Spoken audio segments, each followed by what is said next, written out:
starts with a fresh shot of espresso. Bold, rich, pulled just right. Then comes the milk, steamed smooth, creamy, and balanced. The perfect latte is not rushed. It is crafted, one cup at a time. Your perfect latte is ready. Coffee first, then everything else. Good afternoon and welcome to Beyond the Headlines. I'm DJ Moises and today's conversation is brought to us by Coffee First. Today on Beyond the Headlines, we'll discuss three stories. First, Cebu landfill collapse under Senate scrutiny, which is today's headlines of Sunstar. Second is Senate impeachment court orders release of Sara Duterte and her husband, lawyer Manasseh Carpio financial record. And then third, China Coast Guard assaults Philippine Navy man at Ayungin. So today we look deeper and think better, and let's begin with the first story. A mountain of garbage collapsed. 36 lives were lost. The Senate is now looking into the Binaliw landfill collapse, not just to determine what happened, but to find out whether warning signs were ignored, regulations were enforced, and accountability was lacking. More than 2 decades after the passage of the Ecological Solid Waste Management Act, are we facing a failure of our laws or a failure to implement them? Beyond the headlines, we ask, will this investigation lead to real reform? Or will it become another report filed away until the next disaster? So I will give my comments specific to this particular topic, and to those who are watching, feel free also to type in your comments and questions on the comment section of today's episode, and we will do our best to engage in those questions and comments that you have. So let's start with the good side, of this development, or the positive side of the development. The good thing about this, it's because the Senate investigation, or the Senate probe, is moving towards something that's just specific to Binaliw, to checking whether there is really a systemic failure when it comes to the tragedy. Because as I've noticed, at least on the research that we did here in Beyond the Headlines, the Department of Environment and Natural Resources actually reported that aside from Binaliw, there are actually close to 400 operational sanitary landfills in about 805 LGUs. So kaning Binaliw is just one of the many. So the good thing that it's already been elevated at the Senate, because it has already been elevated from something that is a tragic accident specific to Binaliw to a possible check whether this is really a systemic failure in different locations of the Philippines. The other one also that surfaced in the conversation, and I think this was brought up by Senator Risa Ontiveros, is that there were actually reports in 2023 by the Commission on Audit that raised a red flag in terms of capacity. So the collapse happened in 2026. So 3 years earlier, there was already a red flag that was raised by the Commission on Audit about Binaliw reaching near capacity. So the conversation, again, given what we have previously discussed, is kanang obvious man gyud, at least sa katong opinion or the views that we shared earlier. It was actually obvious that Cebu City, along with other LGUs at that time, were dumping waste, which is at that time reported to be 1,000 tons every day combined by the 3 LGUs, that's Cebu, Lapu-Lapu City, and Mandaue City. And then and because they were not residual waste, they're actually mixed waste dump. So it's but obvious supposedly that every day the site is nearing its capacity and eventually surpassing the capacity. And we've also discussed that this was the same kanang plight that happened in Inayawan, no? So it was originally intended for just a certain capacity. It was intended as a landfill, and then eventually it evolved into a dump site. And it's the same thing that happened in Binaliw.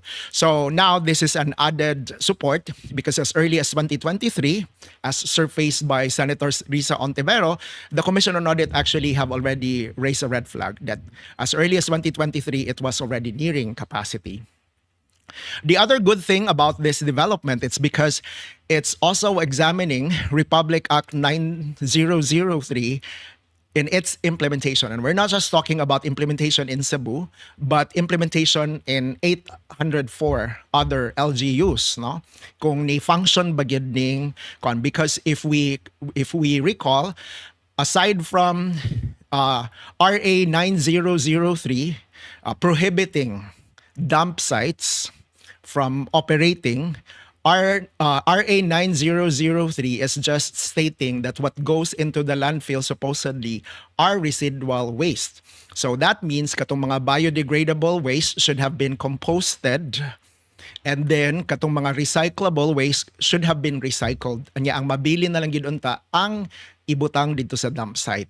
And if I have the numbers here that was cited by Mayor Nestor Alchival, in reality, 60% of our waste are actually biodegradable, meaning they can stay at home or in the barangay and they can be composted, and then 30% of them are actually recyclable. So meaning they just go to recycling facilities. So if we total the two, that's about 90%. They should not have gone to the landfill, no? Ang mabili na lang unta is about 10%. It can also go to above 15%, which are considered to be residual waste.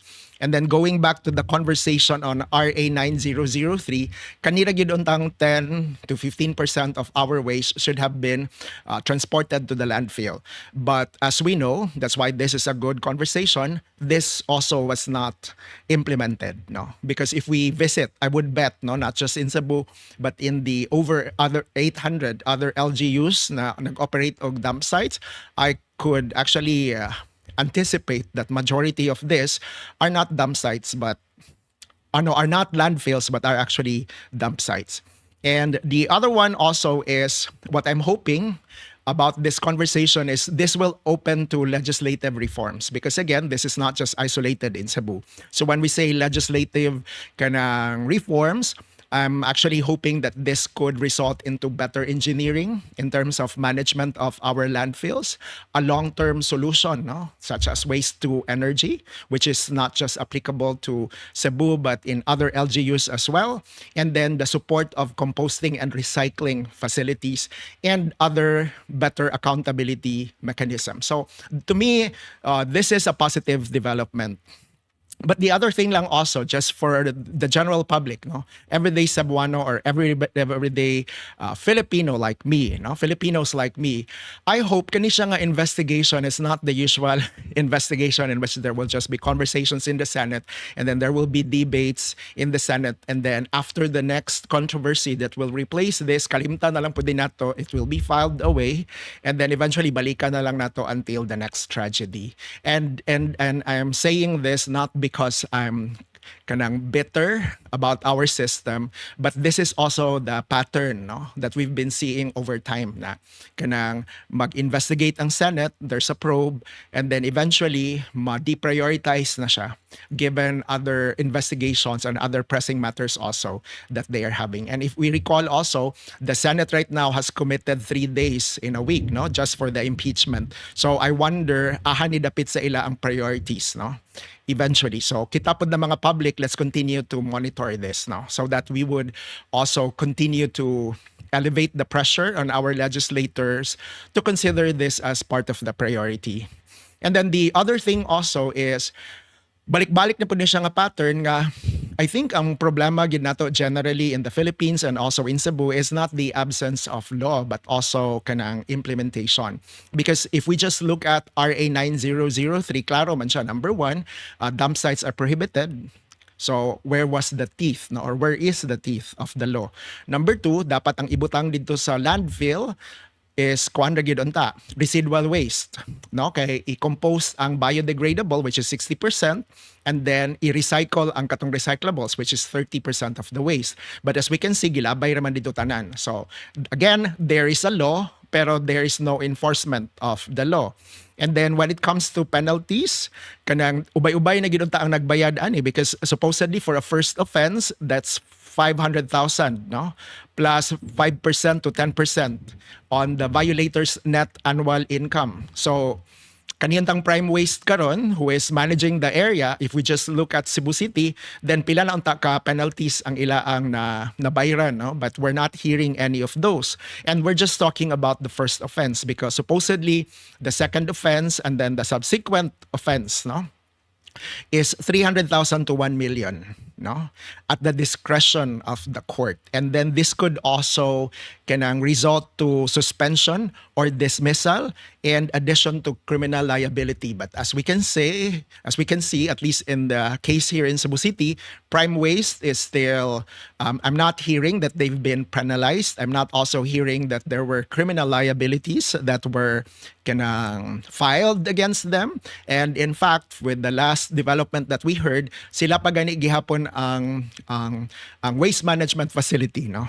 that will govern Binaliw moving forward. So karon, so I'll go back to the point, is I think it's not really just the absence, no, of law, because we have RA 9003, and the law itself, as you could see, as I explained earlier, there's no teeth, no, it's not also enforced. So kumusta na pud ni if we have another law specific to this? How good are we, no, in terms of really following them through? So that's where kita na pud sa public would have to come in, no? And that's why it's important, and we're grateful, no, that at least we have kanang an increasing following here in Beyond the Headlines, because that's exactly our role, no? Nga kanang we will not just be controlled by the prevailing controversy, but at least we are able to understand what the issue is, such as waste management, and then follow this through. Kay basin ma-deprioritize ni siya, and before we know it, there's another tragedy, no? So to close this topic, I'm just hoping, just like what I've said earlier, na ang kaning investigation sa Senate will really result to preventive measure, no? So that means I'm expecting better engineering oversight, or a long-term solution that applies not just in Cebu, and then funding, for example, and mechanism for recycling and composting, as well as the education part, no, that supports it. And then finally lang sad, and this is just to honor the 36 lives that were lost, actually there was no mention about justice for them, no? So until now, murag 36 people actually died in the landfill.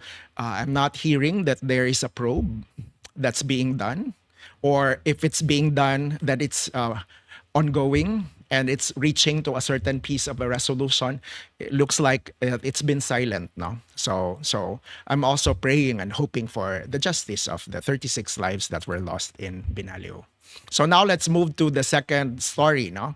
So yesterday was the 7th day of the impeachment, and today will be, I would anticipate, would be another colorful one, because the prosecution will be presenting their final witness on Article 4, no, of the fourth article of impeachment that's been filed against the Vice President, no, and I'm actually referring to grave threats and betrayal of public trust, no. And the final witness that they will be presenting this afternoon is no less than NBI Director Melvin Matibag. So let's see how that will go. But yesterday, medyo init na ang discussion, and it started even as early as last week, no, about the debate on the Vice President's financial record. So I'll read to you the details now.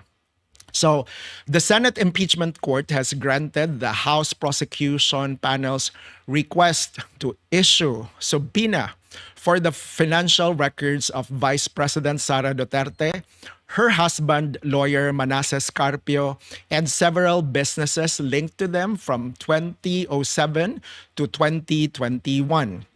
During the resumption of the impeachment trial on Monday, July 20, 2026, that was yesterday afternoon, presiding officer Senator Francis Cheese Escudero said the court found the requested documents to be reasonably described, readily identifiable, and prima facie, no, to the allegation of unexplained wealth and false statements of assets and liabilities and net worth, or SALN, under Article 2 of the Articles of Impeachment. Escudero said that this is not the first time that bank records have been examined by an impeachment trial. During the impeachment trial of former Chief Justice Corona, the Senate, sitting as an impeachment court, granted the prosecution's request for the production of bank records. The subpoena covered Vice President Sara Duterte's and her husband's bank accounts, whether held separately or jointly, the accounts of Carpio lawyers and 19 corporate entities and partnerships that the court found to have a prima facie connection to the couple. So if you look at the extent 19 corporate entities, the Carpio kanang lawyers, and then the vice president and her husband's bank accounts, it's actually a massive information, no? So that's why the defense is calling this a fishing expedition, but we'll deal with that in the succeeding parts of the commentary. So again, for our viewers, if you have views or questions, please type them in the comment section and we'll do our best to engage on those questions and comments. So, but let's talk about prima facie, no? Because it seems like facie di prima facie, no? So that's how it's pronounced. And murag kitang mga everyday sabonos, we're not lawyers. I'm not a lawyer. So magwonder ta what does this actually mean? Kay murag, I think I would anticipate as the trial continues, we would be hearing more of this Latin phrase, no? And sa ako lang pagsabot, no? So if there are lawyers who are watching and I'm wrong, please correct me. But on a lay perspective, like me, it actually means that there's enough kanang evidence to continue. So it does not say there's enough evidence to say that somebody is guilty. No, it's just saying that there's enough evidence for the investigation or the trial to continue. So ang common analogy, as explained to me by a lawyer friend, is kung nabuak ang bildo, nga nay bata nagtindog sa tapad, nagunit og baseball bat. So that's prima facie. It actually means we're not assuming nga ang bata mo'y nibunal sa bintana maong nabuak ang bildo. But because the bata can also reason out that by the time he picked up the baseball bat, nabuak na ang window. No? So it's not an assumption nga ang bata guilty na siya. But there's sufficient evidence to continue the investigation because it's worth probing whether ang bata is liable to the broken window or ang bata just happened to be there and picked up the baseball bat. So that's what prima facie actually means. There's sufficient evidence to continue, not to convict, but to continue. So now let's move to those in favor, no, of the opening, no, of the subpoena of the financial records, no. So, well, the main contention gidani sa prosecution and those supporting the impeachment is really accountability, no? That no public official should be above law. That includes the vice president. Although the debate said on the other side is it looked like it's just the vice president that's being investigated and nobody else, no? So muna ang both sides, no? The other thing also is, kato as mentioned, ang pagsubpina sa documents, bank financial records, they're not necessarily implying guilt. No, it's just that there's sufficient evidence to look into them. So that's on the prosecution side and those supporting the impeachment of the vice president. Although the other piece lang pud na akong masulti pud ani kaning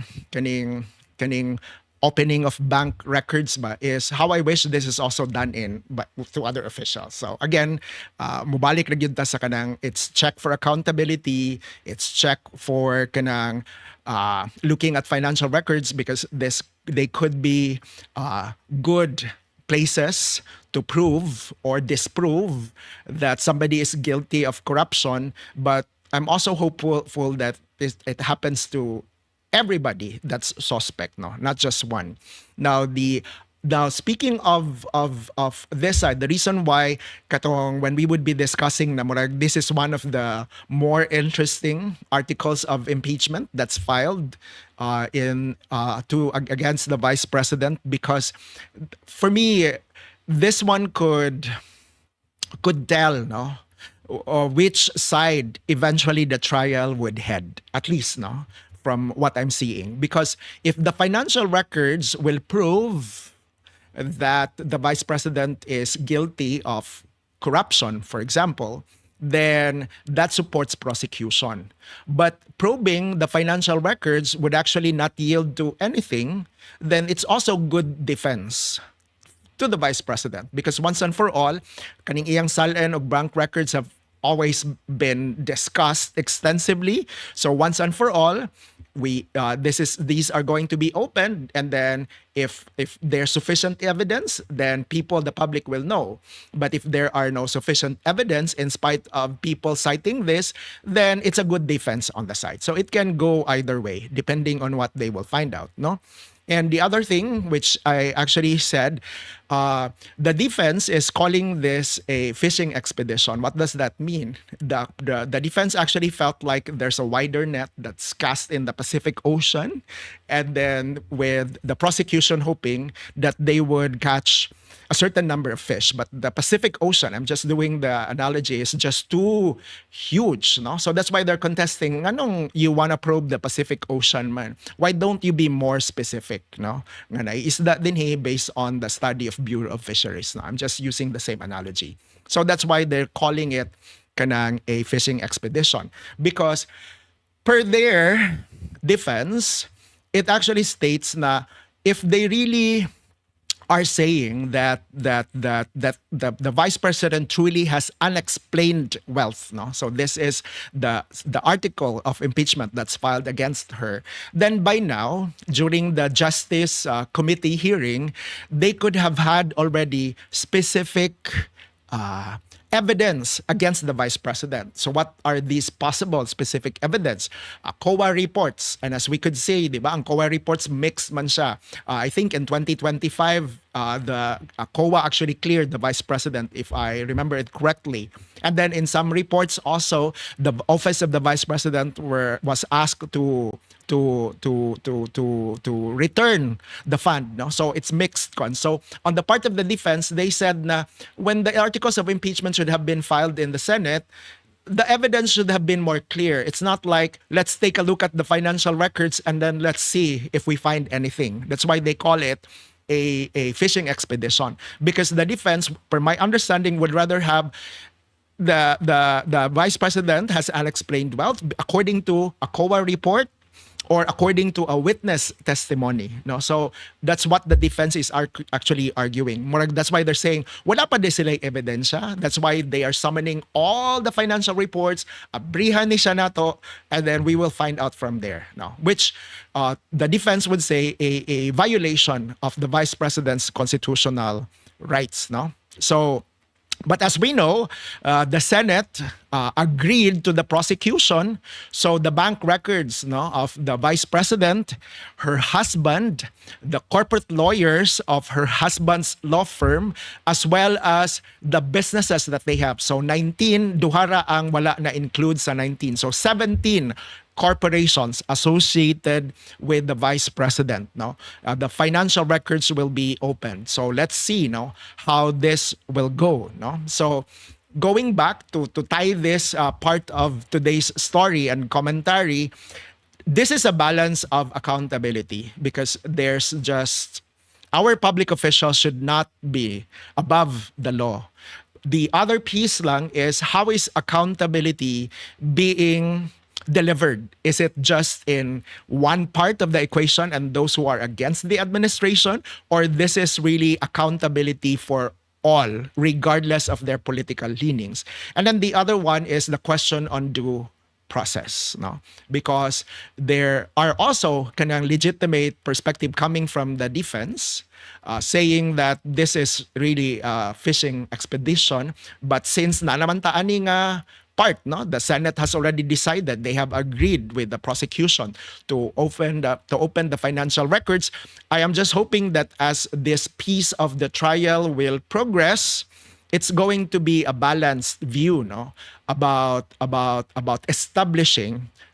truly establishing whether the vice president indeed has unexplained wealth, no? Or on the other piece, the public will eventually know nga agoy sayo ra gyud itong chismis ra gyud itong ilang mga allegations. So that's an important takeaway also that we will have in the coming days as the impeachment trial of the vice president will continue.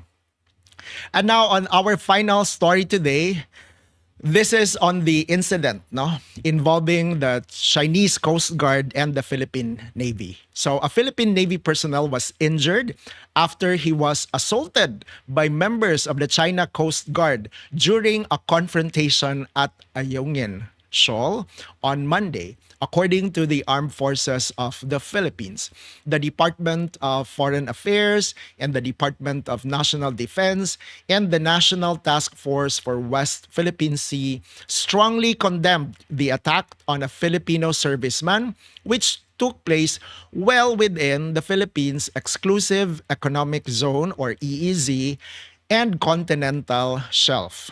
The BRP Sierra Madre, the rusting but still inactive service vessel of the Philippine Navy, was deliberately grounded in 1989 to help secure the country's assertion of sovereignty over the area of Ayungin, which is some 315 kilometers west of Palawan in the West Philippine Sea and is said to be within the Philippines' exclusive economic zone. So, katong mention ako earlier, katong BRP Sierra Madre, mo ni siya ang katong barko gani nga taya. That's what you're seeing on screen. And then Filipinos are actually wondering, anong tayaon naman kaya na siya? It's not even moving, it's not even functional. Why is it even there? So for those na nangutana ana, ang tubag ana, it's really purposely grounded. No? So gituyo gina siya nga naa din ha. Because the boat would also serve as an area, no, to man the sea, no. So it serves as a manned military outpost, no. So I really found the correct term. So it's really an outpost. So gi-ground na siya diha in 1999 on purpose. So that's the purpose of BRP Sierra Madre, which we would see in a lot of photos every time kanang conversations about the West Philippine Sea, no, or controversy about the West Philippine Sea would surface. So let's go have a little bit of a refresher because we covered this last week. Ang katong UNCLOS, so that's United Nations Convention on Laws of the Sea. Magbalik-balik man ginig ka mention ang katong 2016 ruling. Number one, wala to siya ni determine whether the islands are owned by the Philippines. No? Wala po siya ni redraw sa national boundaries. And wala po siya ni require for China to surrender the occupied features. No? Refresher lang. Ang gi-establish niya adto or yung gi-uphold is the 200 nautical mile, no, on the Philippine coastline. And anything that falls into that, the Philippines has an exclusive kanang right, no, to mine, to fish, or manage whatever resources, economic resources that are within that line, no. So na-cover na nato last week. And then ang kuha na to, because some of them are actually just rocks.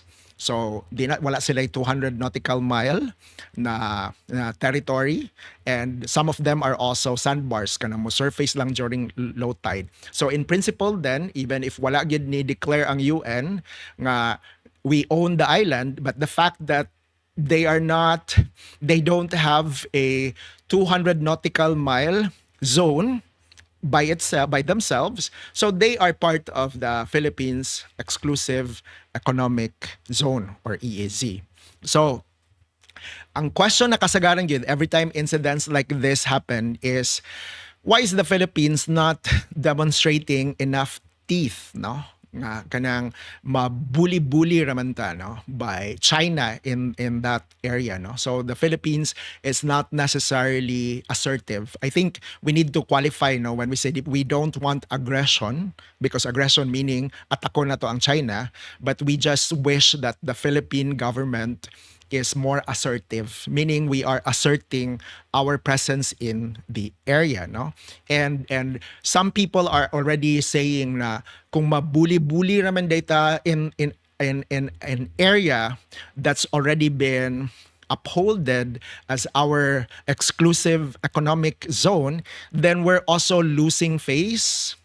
Kay murag we just said na ato ni, and then gi-uphold pud sa UNCLOS na ato na, but nagyapoy mga Chinese vessels who are there, and they are not just there, no, but they are also kanang mag-fire og water cannon, or this time gibunala na gyud, no, ang military serviceman, no. So murag if these situations would continue, so some Filipinos are actually asking na kanang murag kanang are we just worthy of being bullied within our territory?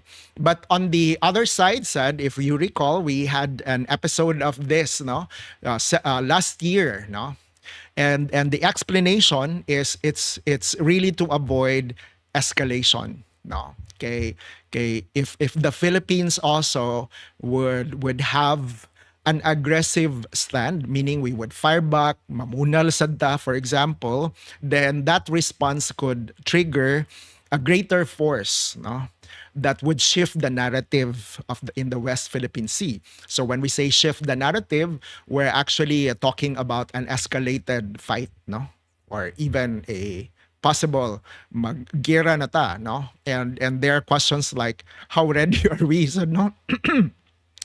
If that situation would happen, so kung buli-buli pa ni siya, kanang gibunalan ang Philippines, maingon ng tanga, ayaw ba? Ayaw nag-usba ba? And then bunala na sa DAF, water collar na sa, water cannon na sa, ayaw ba? Ayaw nag-usba ba? And then, kung assume ta og kanang aggression, do that, moingon ng bata, ang Philippines nga, sige, do that again, sumbagon ti ka. Now, kung musumbag na ta sa katong bully, the question actually here is, how ready are we sa kumo, no? sa bully, and I think that's a bigger question, no, the readiness of the Philippines kung ang kita nga sige do that one more time, sumbagon ti ka, then pag sumbag nato kaya ba nato ang kumo, no, sa nibuli nato, because I think that's an important consideration for those of us who are in school, no, at least years ago when incidents like this happen, ato mang i-assess ang bully, no, kung kaya rin na ako sumbagon ni nako balik, but okay, medyo diado taan ni. So, mga ta, nag-usbaha and then we go, diba? So, I'm not oversimplifying the conversation, but what I'm just saying to the public is this is not as simple as we think it is. No? Because if the fight would escalate, are we also ready to manage that? No? So that's why I would understand also that the Philippines is maintaining a diplomatic approach, no, rather than an aggressive one. The other thing also is kanang the Philippines, at least from my understanding, is also hoping na it would gain more international support kaysa sa kanang mag-una-una ta sa away or sa giyera, which could alienate support from other countries. So the Philippines is also going through the diplomatic route, hoping na that would also gain more international support. But so far naman, there are support. The question actually is, if something happens, mulaban ba ning mga support, we do not know. No? But at least some countries have expressed that they are supporting or they are aligning with the Philippines. So I think to close this particular part of the comment, it's just important actually for the public to distinguish, being assertive and being aggressive. In my view, I'm not favoring being aggressive, but I'm favoring being assertive. And what does that mean?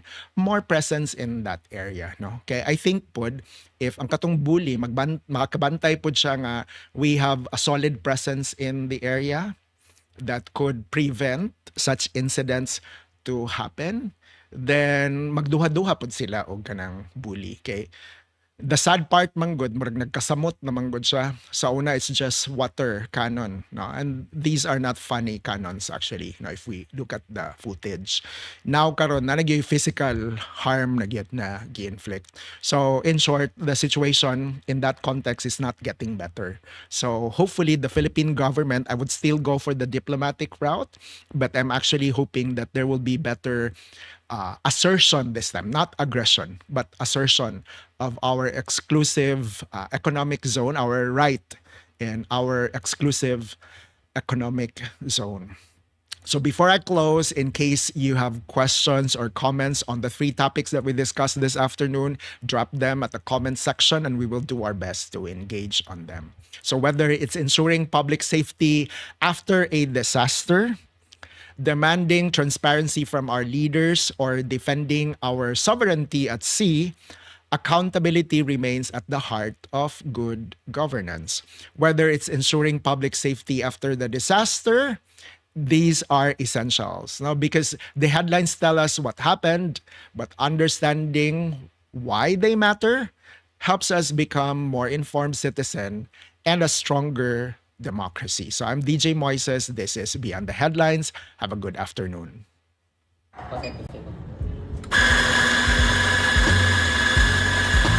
It starts with a fresh shot of espresso.